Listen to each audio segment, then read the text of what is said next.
ataupun entity relationship diagram lah. Okay.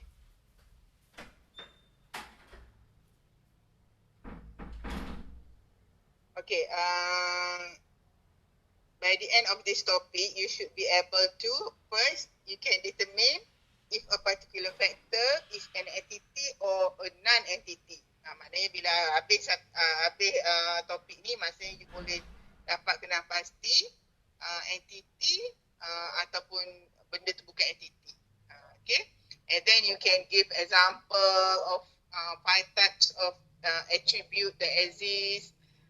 You can define the terminologies that exist in entity relationship model, and you can construct an ERD, entity relationship diagram. So topik ni memang amat penting sekali, amat penting sekali supaya apa? You kena dengar baik-baik, dah fahamkan betul-betul supaya nanti you boleh jawab exam. Sebab topik ni banyak sebab untuk apa ni? Untuk midterm nanti kita orang baru je habis waiting soalan untuk midterm. Okey, soalan-soalan tu saya bagi tahu dulu dah sikit tentang midterm ni. Akan ada soalan objektif, okey, multiple choice objektif.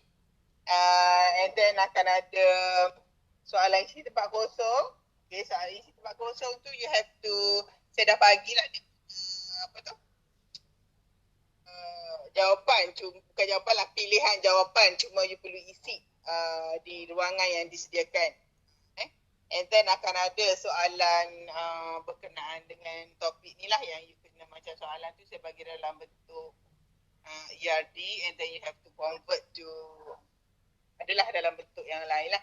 Nanti kita akan tengok So apa yang saya cakap ni, apa yang saya bagi tahu ni, you all perlu catat sendirilah. Okay, introduction to modeling. Model can make it easy to understand and communicate by giving pictures to the text or information to be presented. So that's why kita buat dalam bentuk model. Supaya apa? Supaya kita boleh faham dan kita boleh communicate.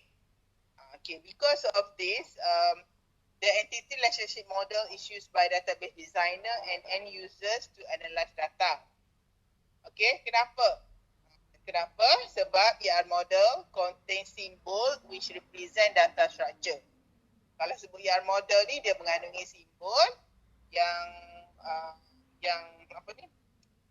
Menggambarkan struktur data lah.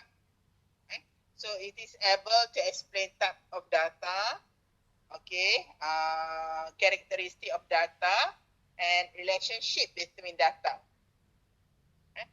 Okay, each of these symbol name entity, attribute, and relationship. So 3 ni wajib hadam lah, entity, attribute, relationship. Okay, although this model is made up of combinations of only 3 symbol, okay, entity, attribute, relationship, this is enough to depict the data structure required by the organisation. Cukup lah. Maknanya dah cukup walaupun dia ada 3 simbol sahaja, iaitu entity, attribute dan juga relationship. Okay, so ERD ataupun entity relationship model is used to construct the conceptual data model. Okay, it represents the structure and constraints of a database which is not dependent on any software, okay, like database management system or any model to be used to implement a database. So, yang pertama, entity. So, apa dia entity? Entity is an object of the real world which can store data and can be defined with clarity. Entity ni adalah satu objek lah. Satu objek, satu benda yang mana kita boleh menyimpan data dan kita boleh mengenal pasti dia dengan jelas. Boleh dikenal pasti dengan jelas.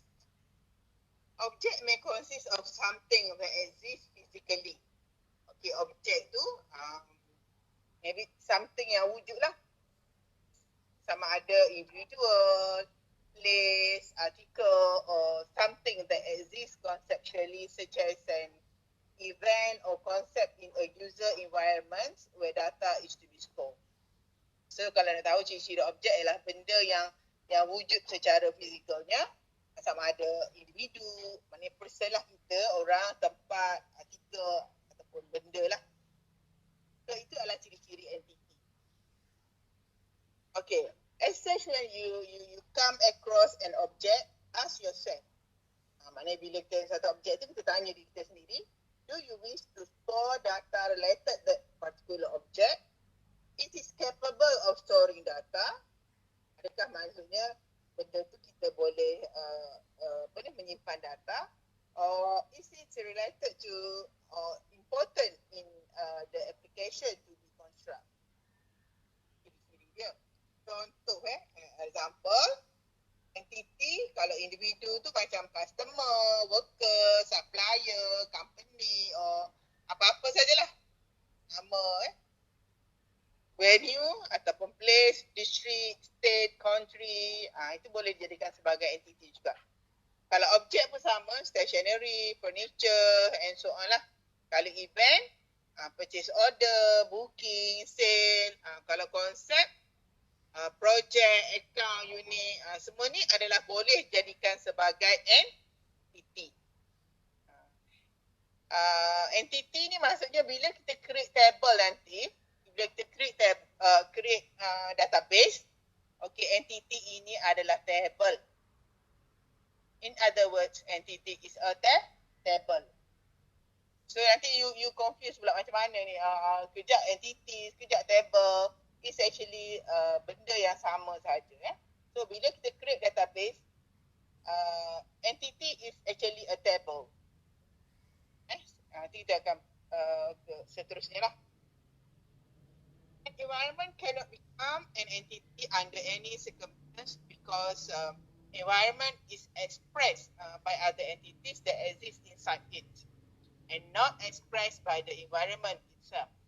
Entities consist of entity name or entity type. Ini entity tu mengandungi nama dia ataupun jenis dia.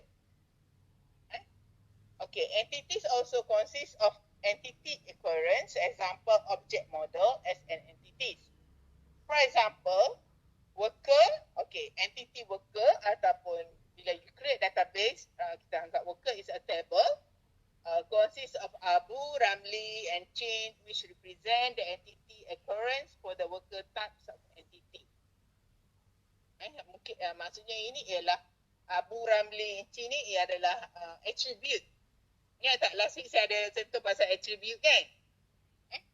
So Abu, Ramli, Chin and so on itu ialah attribute. Okay, entity is represented by the symbol of rectangle and label with a noun in the middle of the symbol. The following is an example of an entity. Okay, entity ni digambarkan dengan simbol, okay, yang berbentuk rectangle. Rectangle tu 4 segi sama kan? Kenapa kita panggil rectangle? Ke 4 segi tepat? Square tu 4 segi tepat. Saya selalu confuse. Square tu 4 segi tepat ke 4 segi sama? Segi sama. Tak sama. Apa dia yang 4 segi sama? Square. So this one is 4 segi tepat lah kan? Rectangle. Betul tak?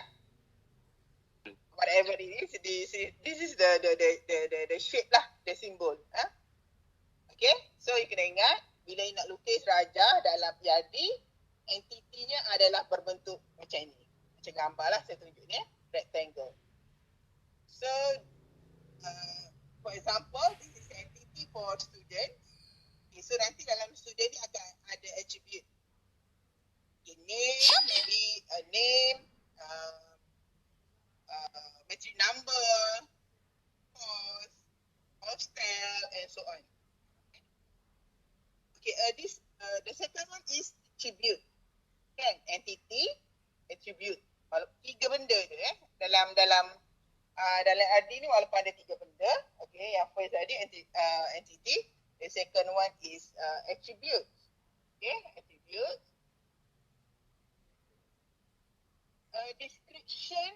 Description or an entity characteristic is known as an attribute. penerangan ataupun ciri-ciri kepada entiti tadi dikenali sebagai attribute. As a student, what differentiates you from other students? So you are differentiate through matric number, fakulti, course and address. Betul tak? Apa yang membezakan you dengan kalau kita dalam satu database yang besar, for example, you punya portal tu apa? Student portal kan? Betul tak? Betul. Dalam student portal tu, apa yang membezakan you dengan student yang lain? Macam mana cari data tu? Kan? Misalnya ada matric number, fakulti, course, address, name and so on. And then, how to identify it is the data is you. The data is belongs to you. Macam mana? Mestilah ada something lah masa saya ajar minggu lepas, iaitu apa dia? Primary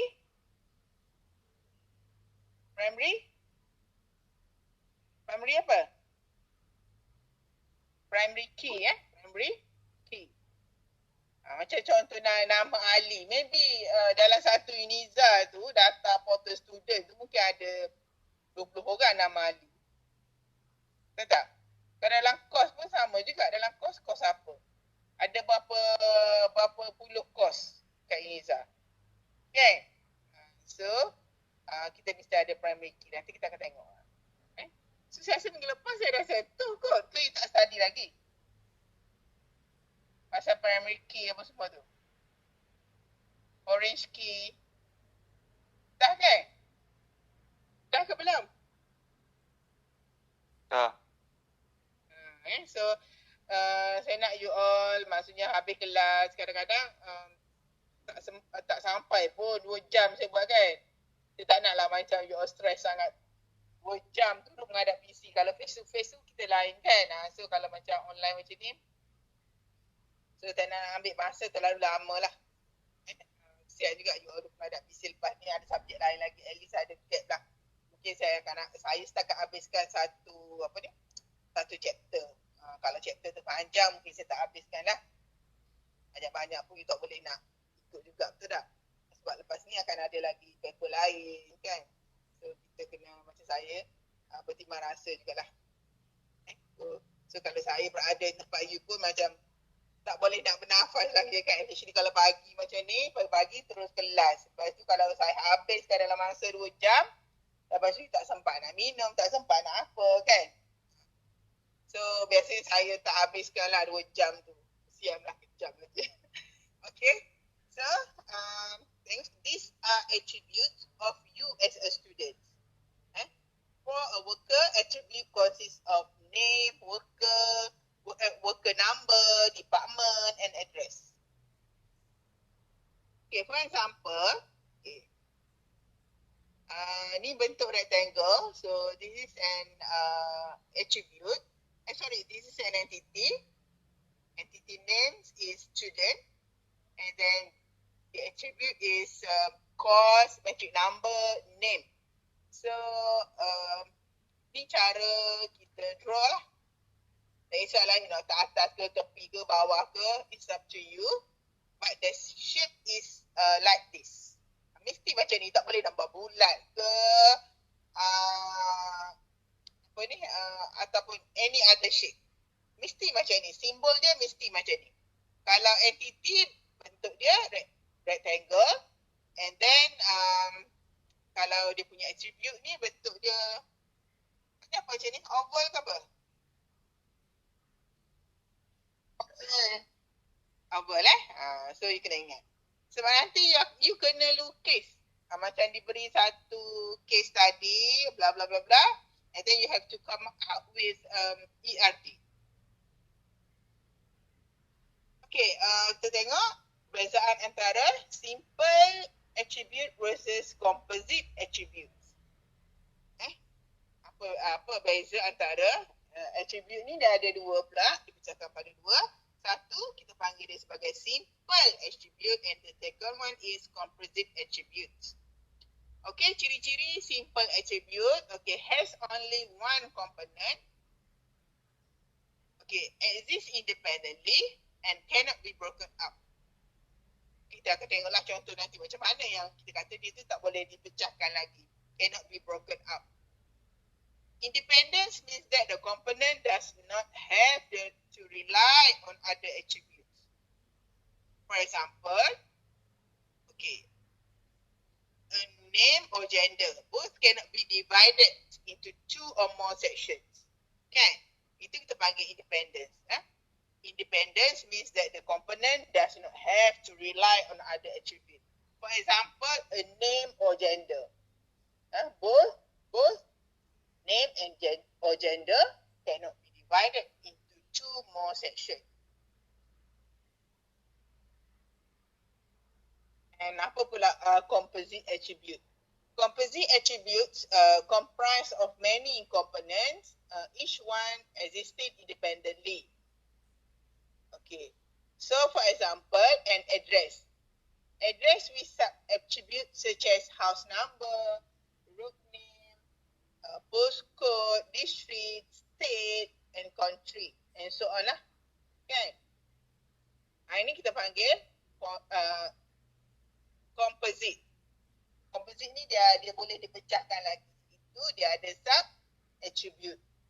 Kalau macam address kan, address tu ada nombor rumah, ada jalan, ada nama kampung ke, ada postcode, ada daerah, negeri, negara. Okay, ke laju sangat ni? Boleh faham tak? Okay. Boleh? Okay. Boleh. Okay, saya teruskan lagi. Okay, so ini adalah contoh composite attribute. So composite attribute, kalau tengok dia punya shape dia oval, and then dia punya sub attribute is also bentuk dia oval. Ada address, ada house number, ada road, ada town, postcode, state. Address is not an entity.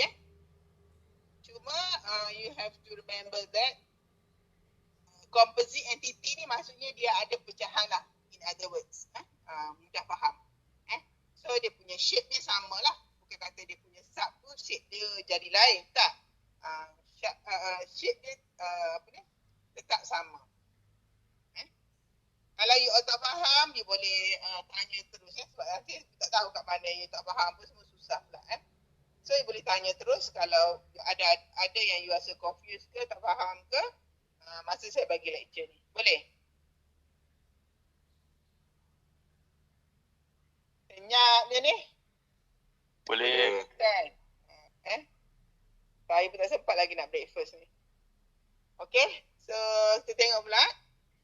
Solitary value attribute versus multiple value attribute. So, jenis attribute ni ada juga. Okay, sama ada solitary value attribute or multiple value attribute. Tadi simple and composite. This one solitary versus multiple value attribute. Okay, kalau solitary value attribute, an attribute that consists of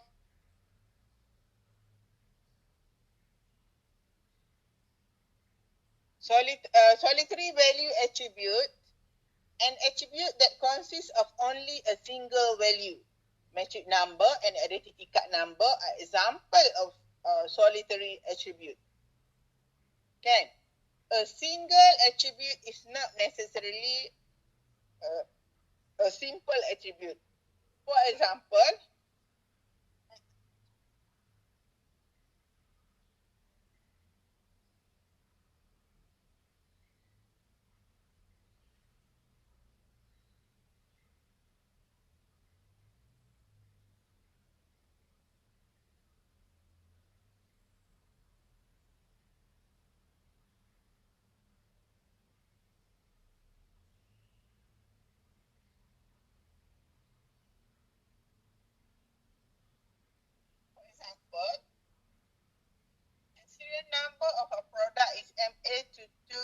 030800. This is solitary attribute. Okay, yang ini kita panggil dia sebagai solitary attribute. But it's also a composite attribute. Dia adalah solitary attribute. Dan dia juga adalah composite attribute because it can be divided into MA. This is stand for factory. 22 shift in the factory, and 030800 is a product number. Dia juga this one is kalau contoh macam ni, dia adalah solitary attribute dan dia juga adalah composite attribute. And then one is a multiple value attribute. An attribute consisting of many values. Okay, for example, an individual can have several telephone numbers such as house telephone number, office telephone number, and mobile telephone number. So ini kita panggil dia sebagai multiple value attribute. Okay. Sebenarnya you all just kalau nak explore lagi nota-nota ni, you boleh cari je, you Google je. Okay, you boleh Google apa ni? Contohnya hari ni kita belajar berkenaan dengan ERP kan. So you boleh Google je topik-topik lain dekat internet tu berkenaan ERP. Ataupun more specific, you Google berkenaan dengan entity, berkenaan dengan attribute. So you boleh memperluaskan lagi lah, tak terhad kepada apa yang saya lecture sahaja. So kalau benda lain semua, you boleh Google, you boleh cari kan. So subjek kita pun sama jugalah, tak spesial dengan subjek database. Subjek-subjek lain pun sama. So dengan cara tu you boleh memperkembangkan lagi you punya knowledge. Ini adalah salah satu bidang lah sebab sekarang senang. Sekarang senang sangat, maklumat tu di hujung jari sahaja. Terpulanglah pada diri kita. Kalau kita betul-betul kita nak berjaya, nak jadi seorang pelajar yang cemerlang, so you have to do. Jangan harapkan nota atau slide ataupun lecture dalam kelas sahaja. Boleh?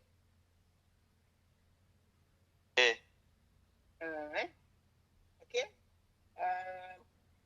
Solitary attribute versus multiple value attribute. So, multiple value attribute ni, okay, consistent of many values. Okay, contohnya, macam yang saya dah terangkan tadi lah. Mungkin ada setengah orang ni, dia ada nombor telefon rumah, telefon office, ada telefon handphone, mobile kan. Even mobile pun kadang ada 2, ada 3 nombor. Okay. Okay. Seterusnya ialah derived attribute. Derived attribute.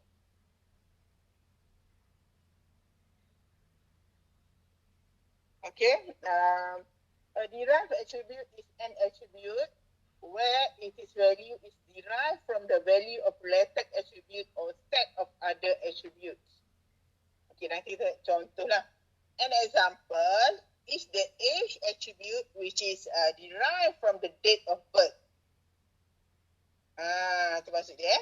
A derived attribute is an attribute with where its value is derived from the value of related attribute or set of other attribute. Contohnya ialah tarikh, contohnya ialah umur. Umur tu di mana dia diambil daripada tarikh lahir.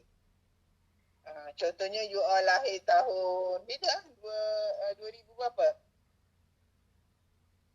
2. You all lahir tahun 2002? 2. So kalau 2002, maksudnya sekarang ni umur you berapa? 19? 19 ke 18? So this derived attribute is represented by the oval symbol, the same as for other attributes, but is connected to the entity by broken line. Dia sama je, cuma dia punya apa ni? Dia buat broken line. Age ni maksudnya dia akan ambil daripada date of birth. dia akan derive from this attribute. Okay. Kemudian kita ada attribute domain. Attribute domain is a set of values for an attribute. For example, the attribute domain for staff number is integer, I to 30. The types of integer are character, numeric, or tick.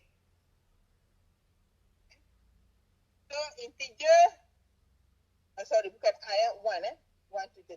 Integer in brackets refer to integer type as well as the highest and lowest value. Maksudnya kalau 1 hingga 30, the lowest is 1 and the highest is 30.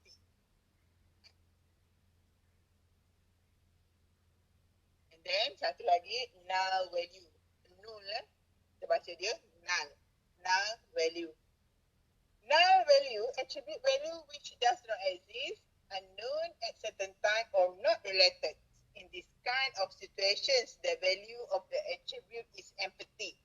Empty is not filled with any value. Kan empty, you letak nilai kosong apa bukan does not mean that the value of the attribute is zero. Does not mean that value of the attribute is zero. Bukan letak kosong di mana kita tak letak apa-apa. Itu null value. For example, if you do not take part in a quiz for no particular reason, then your mark will be zero.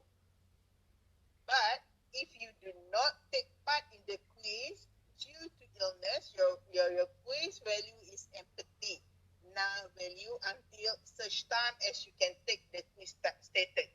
Faham tak? Faham tak null value?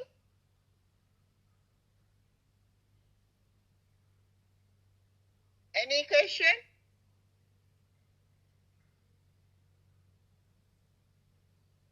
Faham tak null value? Tak faham. Ha? Tak faham. Faham Okay, Tak good. faham. Kurang faham? Ya. Okay, macam ni. Null value ni, maksudnya kita value tu, kita kalau katakan markah untuk quiz kan? Markah untuk quiz, katakan you tak hadir tanpa concrete reason. So maybe lecturer you akan masukkan nilai kosong lah, akan letakkan input nilai kosong sebab you tak hadir tanpa sebarang sebab. Tanpa sebab yang munasabah. Tapi kalau you tak hadir quiz, tapi you disebabkan you sakit, lecturer tak letakkan apa-apa nilai lagi kat situ sehinggalah you ambil exam, sehinggalah you ambil quiz tu, sehinggalah you dapat markah, barulah dia akan masuk nilai tu. Okey, faham? Macam mana? Faham. So maksudnya macam sementara waktu lah nilai kat situ dia null. Sebab apa? Mungkin you tak sit lagi quiz. Sebab you tak datang kelas tu sebab you sakit. Jadi you punya lecturer consider dia markah you kat situ masih lagi belum ada lah. Kan? Tapi kalau you tak ambil quiz sebab saja je tak datang kelas, malas, tanpa sebarang sebab yang munasabah, so you punya lecturer you akan letak kosong. Letak kosong kat situ bukan maksud null value. Dia bukan null value. Itu memang dia dapat nilai, dia memang dia kosong. Kalau null value ni dia tak letak apa-apa lagi, itu kita panggil null value. Okay, boleh? So that's why an example is the office address attribute. Some attribute are given the null value because the value bears no relation to entity occurrence. An example is the office address attribute being given the null value for those unemployed. And so kalau dia masih lagi, kalau company tu, kan, yang unemployed lagi, so mestilah dia kosong kan, dia tak letakkan lagi alamat dia. Okay, kita sambung dengan case ataupun kunci lah. Apa dah? Sekejap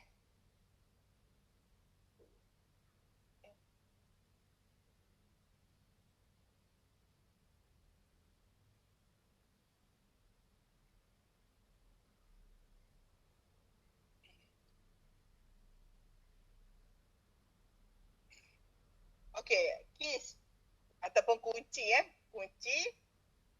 Each entity usually has attribute with different values. Each entity occurrence for students has a unique metric number to differentiate each student. Macam saya kata tadi lah, macam mana saya nak bezakan antara Irfan Zahir ke, Haris Haikal ke, atau maybe nama ada 2 orang, Haziq apa kan. So kalau yang kelas, kalau saya sebut attendance dulu, mesti suruh tanya, Madam, contohnya nama Haziq ada 2 orang ke 3 orang ke, Haziq yang mana satu? Kan? Mungkin lah you tanya Haziq bin apa semua kan, tapi adalah lebih mudah kalau by metric number. Kan? Mana something yang unique. So even if there are many other students with the same name as yours, you can still be easily identified through your metric number. So tak ada seorang pun pelajar yang metric number dia sama. This is because no two students will have the same metric number. Okay, so this one kita panggil dia sebagai key or primary key. Okay, so one or several attributes which can differentiate the entities they describe. So the attribute values of these keys must be unique and must not have the null value. So untuk kunci ni mestilah unik dan tak ada nilai dan tak boleh nilai null. Katakan nama you Haziq tadi kan? Haziq. So Haziq ni mesti kena isi nombor metrik. Tak boleh letak nilai null. Tak boleh lagi kalau tak letak. Sebab dia adalah primary key. So kalau bukan primary key, macam markah tadi, boleh kalau tak letak. Tak letak lagi lah. Maknanya bila dia dah buat quiz, baru letak. Okay, so key attributes are underlined in the ER model to differentiate them from other attributes which are not keys. Macam ni. Contohnya kan, ni apa ni? Entity staff. Ni entity lecture. So lecture ada room number, ada set number, ada course code. Staff ada age, ada student name, ada staff number. So yang age ni tadi sebab apa dia ada dot? Kita panggil apa? Attribute apa? Derived attribute. Okay, good. Okay, derived attribute. Maksudnya you faham lah. Okay. So yang ni, this one kita gariskan dia. Underline. Sebab apa? Dia adalah primary key. This one set number is also primary key. And then course code is also primary key. So we have to underline the primary key. Faham? Okay. Kemudian kita dah tadi dah entity dah, attribute pun dah. So now relationship, ada 3 benda kan dalam ERD model, entity, attribute, relationship. So kalau you rajin, lepas ni terus sibuk dalam ERD presentation kan. Presentation apa ERD presentation apa je lagi? Ni apa subjek aplikasi teknologi. Aplikasi teknologi. Dengan siapa Ustaz Hafiz. Okay. Okay, kemudian tengok relationship. What is a relationship? Relationship is the link. Link ingat link between entities. So kalau saya jadi you lah, saya akan print slide ni. Semua you ada printer kan? Printer pun tak mahal sangat murah je printer, 100 lebih je. So you dapat ni tak PDN ke ataupun mana-mana pelajar? Ada? Kalau ada, duit tu simpan untuk buat belajar. Macam saya dululah, masa zaman-zaman saya student macam you all dulu, saya dapat GPA, tapi sekarang dah susah dah dapat GPA kan. Macam contohnya dalam satu semester tu dapat berapa ribu. Okey, dah tolak yuran apa semua, tinggal lagi berapa duit belanja yang kita dapat lah. Okey, so daripada duit belanja tu, saya akan buat account. Bukan buat account lah, maksudnya makan. Okey, maksudnya makan tu dah ada bajet lah. Dengan duit yang kita ada tu makan tu bajet. Contohnya untuk setiap hari perbelanjaan untuk makan berapa. Lepas tu untuk apa-apa utilities lain lah. And then the rest tu untuk buku ataupun kalau ada lebih mungkin boleh simpan sikit. So kita control kita punya perbelanjaan. Itu je sumber duit yang ada. Macam saya dulu, saya ni mak ayah saya bukan orang senang, orang susah kan. Maksudnya kalau tak silap saya lah, masa universiti dulu, masa mula-mula nak masuk universiti je, saya minta duit dengan mak ayah saya. Dia mak ayah saya bagilah duit tu untuk belanja, bayar yuran apa semua. And then bila dia dapat duit ni lah GPA tu, tak kisahlah loan ke ataupun sponsorship ke apa-apalah kalau you dapat, masa saya akan guna sepenuhnya lah, utilize duit tu tanpa tak minta dah dengan mak ayah saya. Macam tu lah. Kita handle diri kita, belajar untuk mengurus diri kita. Maknanya janganlah duit ada lebih tu sekejap-kejap nak tukar handphone, sekejap nak tak payah. Benda-benda yang bukan necessary tu you tolak ke tepi dulu. Kita ambil yang benda yang necessity, keperluan. Yang luxury apa semua tu sekejap tu nak tukar, nak beli baju tu, baju tak payah. Cukuplah dengan apa yang ada untuk membolehkan kita belajar dengan sempurna. Yang benda-benda lain tu you tolak tepi dulu. Kalau saya lah, tak tahulah you all macam mana sikap you all, macam mana dalam nak menguruskan keuangan ni.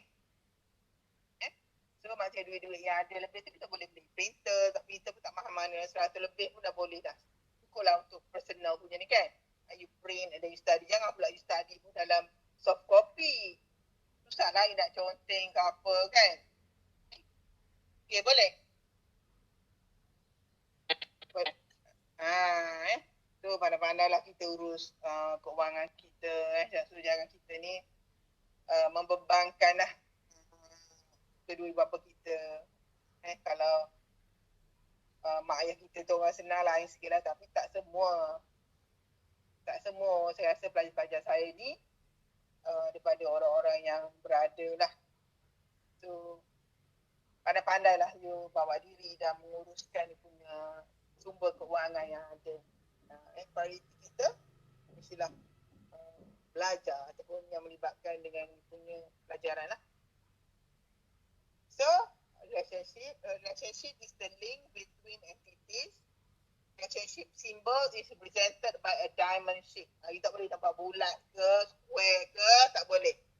Mesti diamond shape. Whereas the label for relationship is a word or conjunction.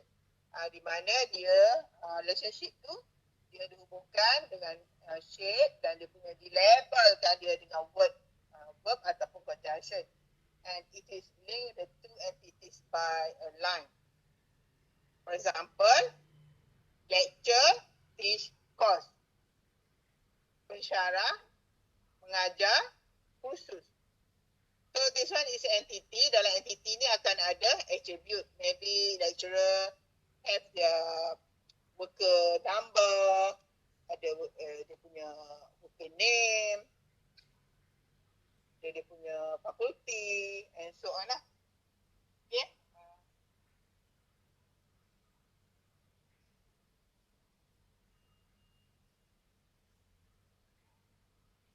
Okay. Ada kawan you WhatsApp tu bagi tahu lah yang dah laju. Jeling-jeling juga WhatsApp tu ada kawan-kawan you yang mesti apa-apa ke kan. Okay. So tak apalah kalau macam you terlepas ke apa ke, nota ni ada je dalam klik so you boleh download dan you boleh print. So for this example, lecturer is linked to course through the relationship teach, di mana relationship kat sini ialah teach. Dia adalah verb. Okay, other example, a customer makes reservation and pilot flies airplane atau aeroplane. Words in italic represent the relationship between one entity to another. Okay, jenis-jenis relationship lah. Type of relationship, you have learned the entities can be connected to each other through relationship. Entity nak dihubungkan dengan entiti yang lain adalah melalui relationship. So, actual relationship can involve up to 3 entities. Boleh melibatkan sehingga 3 entities lah. The number of entities involved is referred to as a degree of relationship. There are 3 degrees of relationship.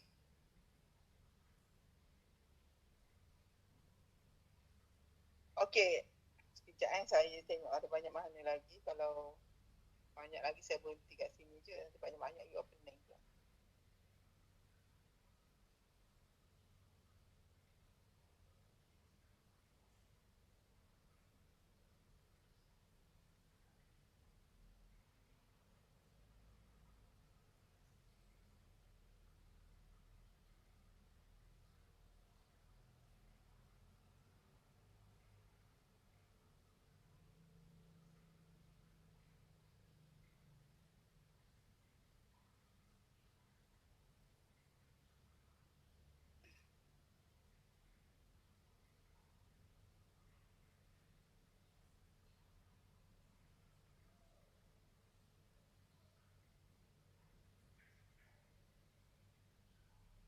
Cuma saya habiskan sikit lagi bahagian relationship ni sebab takut banyak-banyak nanti you opening pula.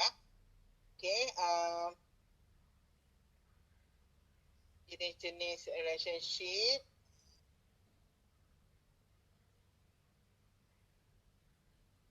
Okay, kita ada unary relationship ataupun kita panggil recursive. Unary relationship also called recursive relationship is a relationship involving only one entity. So relationship is established when between occurrence that happen within the same entities. For example, staff manage staff. Professor Yusof as a dean manage Puan Sarah. Puan Sarah is a lecturer. Both are occurrence of the staff entity. Both Prof. Yusof and Puan Sarah is a lecturer. Okay, so this example is depicted in figure below, and similarly the entity course is a prerequisite of course. IT in that introductory course is a prerequisite for course and analysis and system design. Ini contoh unary, maknanya dia merujuk kepada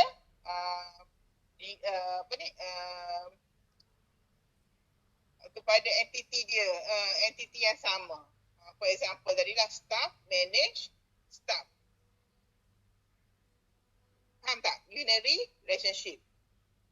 Hanya dia ada satu entiti dan hanya dia ada melibatkan satu entiti dan satu relationship. Staff, manage, staff. Bukan manager, sini manage. Boleh? Unary. Contoh yang tadi, staff tu adalah Professor Yusof, manage Puan Sarah. Puan Sarah is a lecturer. Kan? Professor Yusof pun sebenarnya lecturer juga. Kan? Cuma dia tu adalah dekan. Boleh faham tak?